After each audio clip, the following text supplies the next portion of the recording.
இது பட்ஜெட் படம் எத்தனை தடவை சொல்றது? எதுக்கு இதுல கடைங்க? ஐயா இது நம்ம போட்ட கடையில சார். நம்ம ஷூட்டிங் நடத்துறோம்னு அவங்களே கொண்டாந்து போட்டு வியாபாரத்தை பண்றாங்க. படத்துக்கே வியாபாரத்தை என்ன பண்றது? சரி ஏமா டைரக்டர் பார்த்தா விஷ் பண்ண மாட்டியா? வணக்கம் சார். அந்த மரியாதை இருக்கட்டும். வில்லன் எங்கப்பா? தம்பி ரெடி பண்ணிட்டார் சார். மாமா நீங்க சொன்ன மாதிரி தம்பி சிக்கனமா ரெடி பண்ணிட்டார் சார். வெரி குட் சார் ஒரே ஒரு தடவை மானிட்டர் பாத்துலாம் சார். அது மானிட்டர். எதுக்கு மானிட்டர்? மானிட்டர்ல ஒரு தடவை பாம்பு அடிக்கணும், கேக்ல ஒரு தடவை பாம்பு அடிக்கணுமா? நோ. நான் ஆக்ஷன். ஐயோ ஷூட்டிங் பாம்பு இல்லையா? ஷூட்டிங்ல பாம்பு ஏசடா. முதல்ல எடுத்து விட்டு கிளம்புங்கடா.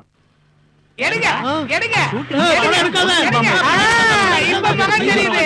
பணம் எடுத்துட்டாங்களா? ஓகே. மானத்தை வாங்கிட்டு டேய் நான் பாம்பு வைக்க சொன்னேன். அதுக்காக ஒரிஜினல் பாம்பு வைக்க தம்பி கிட்ட எதை சொன்னாலும் தம்பி லைவா தான் செய்யும். லைவா தான் செய்வான். ஏற்கனவே 10 பேர் லைவ க்ளோஸ் பண்ணிட்டான். நம்மள வேற இப்படி லைவா நிக்க வச்சுட்டான். ஏண்டா இனிமே நான் எப்படா பட்ஜெட்ல படம் எடுப்பேன்?